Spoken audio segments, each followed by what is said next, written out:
tudo bem com vocês? Espero que sim, eu estou bem. Estamos aqui para mais uma videoaula, que no caso será aula de Geografia, direcionada para os alunos do 7º ano.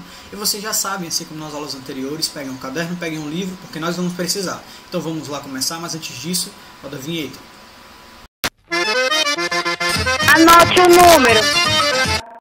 Então, galera, hoje iremos dar continuidade ao estudo do capítulo 7, que fala sobre a organização do espaço rural brasileiro. Lembrando, recapitulando aqui, na aula anterior a gente começou, nós demos início aí ao terceiro bimestre, e claro, a partir disso iniciamos também o módulo 3. O módulo 3 começa a partir do capítulo 7, que fala sobre a organização do espaço rural brasileiro.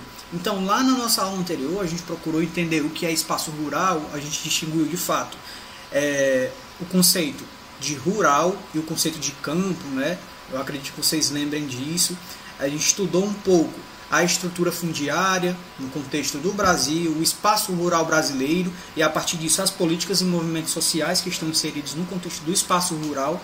E a gente começou a entender também algumas perspectivas acerca dos movimentos sociais, que a gente viu lá, o movimento dos trabalhadores sem terra, quando a gente falou do MST, enfim. Então esse foi o conteúdo da nossa aula passada, Hoje a gente, claro, vai dar continuidade ao capítulo 7 e iremos conseguir finalizar o capítulo, que fala sobre a produção no espaço rural, a atividade extrativista, a relação da população e o trabalho no espaço rural. E além disso a gente vai conseguir entender algumas questões acerca dos problemas ambientais no espaço rural brasileiro, tranquilo? Então vamos lá. Galera, na aula anterior a gente conseguiu entender que a economia do Brasil, ainda no contexto atual, depende muito das atividades relacionadas à agropecuária.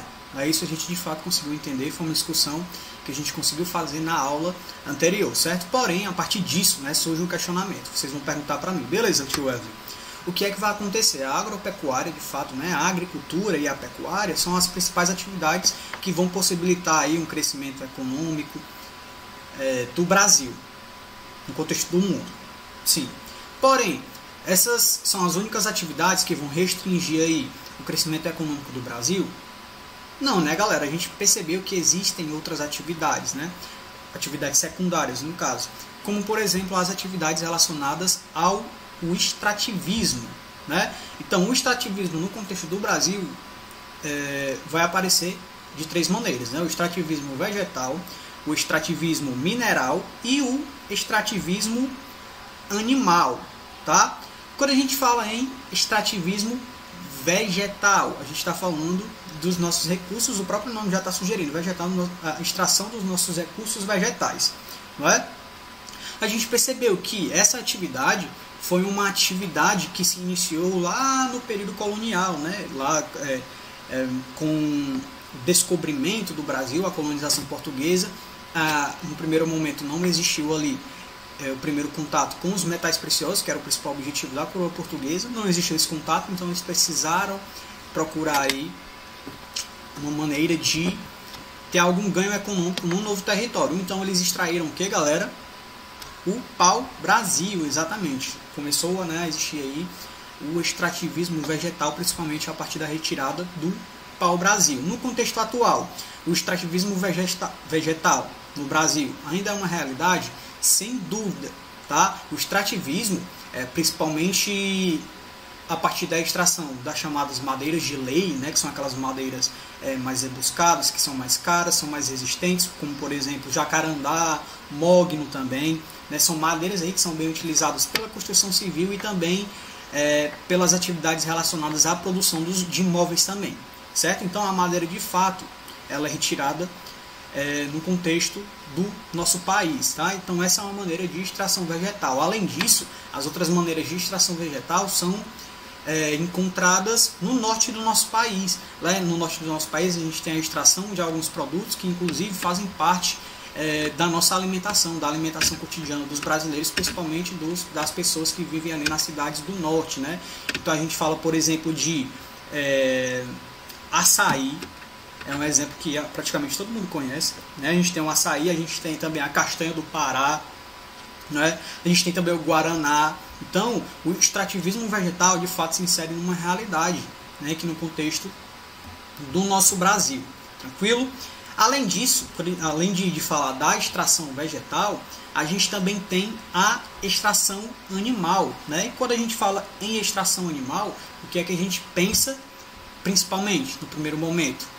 A retirada de um recurso animal ali da natureza. Quando a gente fala, por exemplo, da região norte, um exemplo de extração mineral, de extração animal no caso, né? De extração animal que vai possibilitar a sobrevivência, por exemplo, dos ribeirinhos, né? A população que está sobrevivendo ali a partir da água, a partir dos recursos hídricos. A pesca, não é, galera? A pesca, de fato, ela vai possibilitar a subsistência das populações que estão ali no norte do nosso país, e não só no contexto do norte do nosso país, no nordeste também, né? O Rio São Francisco, ele possibilita a existência e sobrevivência de muitas pessoas a partir do extrativismo animal, né? Principalmente a partir da pesca. Além disso, a gente tem a caça também, né? Que vai possibilitar aí com que parcela da população no contexto do Brasil consiga de fato sobreviver. Então, galera, a extração animal e a extração vegetal se configuram-se como realidades no contexto do nosso país. E a extração mineral, a gente já fez uma discussão no momento anterior, né? A extração mineral, no contexto atual, ela é bem importante para subsidiar as atividades econômicas, e não só no contexto do Brasil, mas no contexto do mundo, no contexto dos países da América principalmente, né? A gente percebeu que a extração mineral no momento anterior, no período colonial, foi bem importante a partir do momento em que a coroa portuguesa conseguiu extrair ouro, conseguiu extrair prata ali da região de Minas Gerais, Mato Grosso, não é isso? Goiás. Então, as atividades mineradoras no período da colonização possibilitaram agroginâmicas para a coroa portuguesa. Tá? E no contexto atual, ainda é bem importante quando a gente percebe, por exemplo, que grandes nações dão importância muito grande para essas atividades relacionadas à extração mineral, porque no contexto atual as indústrias de tecnologia elas necessitam muito, por exemplo, da estruturação da construção de materiais eletrônicos, que necessitam principalmente do que? Das atividades relacionadas à mineração. Não é? Então, no contexto atual, as atividades relacionadas à mineração se encontram como uma realidade, né? A extração mineral, porém traz impactos ambientais também, né? Os impactos ambientais relacionados à extração mineral, gente, aparecem em múltiplas perspectivas, e de todas as extrações ali, eu acredito que a extração mineral seja a mais maléfica, seja a que mais causa impacto aí para o meio ambiente, a partir do momento em que polui a atmosfera, poluição sonora, poluição visual, desestruturação do relevo, né? A gente percebe, claro, que para extrair o minério precisa haver uma escavação, uma desestruturação ali do relevo. Então o impacto na paisagem vai ser imediato. Então aí os impactos aparecem em múltiplas perspectivas, ainda mais quando uma indústria que está retirando o minério, ela se mostra negligente aí diante de todas as situações, né? A gente percebe que aqui no contexto do Brasil, de 2016 para 2018, 2019, aconteceram 2 desastres aí, relacionados ao rompimento de barragens que eram depósitos de dejetos aí, relacionados à mineração. Não é isso? Então, essas barragens elas se romperam e causaram danos ambientais severos e danos também na perspectiva social, não é? Então, o que é que a gente percebe aqui? Extração mineral, extração vegetal e extração animal no contexto do Brasil se encontram como realidade? Sim. Galera, quando a gente fala da agricultura no contexto do nosso país, a gente não pode deixar de fazer a discussão sobre o agronegócio, certo? Aí na tela de vocês já está aparecendo uma representação que mostra a cadeia produtiva do agronegócio, né, que pode ser descrita aí segundo alguns modelos. Quando a gente fala em agronegócio, a gente precisa lembrar que o agronegócio vai integrar a produção agropecuária, a indústria vai estar inserido aí nas dinâmicas relacionadas à agropecuária e em alguns casos o comércio também, certo? Em torno aí de um circuito produtivo, tranquilo? Porém, quando a gente fala em cadeia produtiva aí, o que é que a gente tem? No primeiro momento a gente tem os fornecedores, né, os fabricantes dos insumos agrícolas, de maquinários, né, de prestadores de serviços especializados também. E dentro desse processo a gente tem a inserção, por exemplo, da indústria, né? Principalmente na perspectiva aí do maquinário, dos insumos agrícolas. No segundo momento a gente tem os produtos, né? Os produtores, no caso, os produtores rurais que vão desempenhar a atividade do cultivo ou a criação de animais. E no terceiro momento a gente tem o processamento, a distribuição e a comercialização desses produtos, né? Ou seja, as indústrias, principalmente alimentícias e as frigoríficos, além de empresas distribuidoras de alimentos, supermercados e entre outros, vão fazer parte desse processo aqui, tranquilo?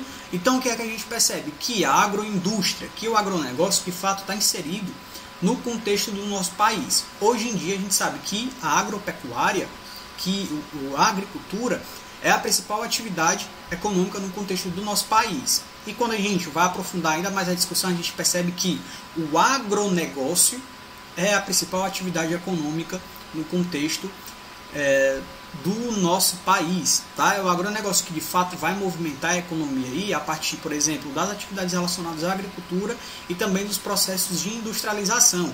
A gente percebe que as atividades do agronegócio elas se intensificaram aqui no contexto do Brasil, principalmente a partir da segunda metade do século XX, né? 1970 ali, com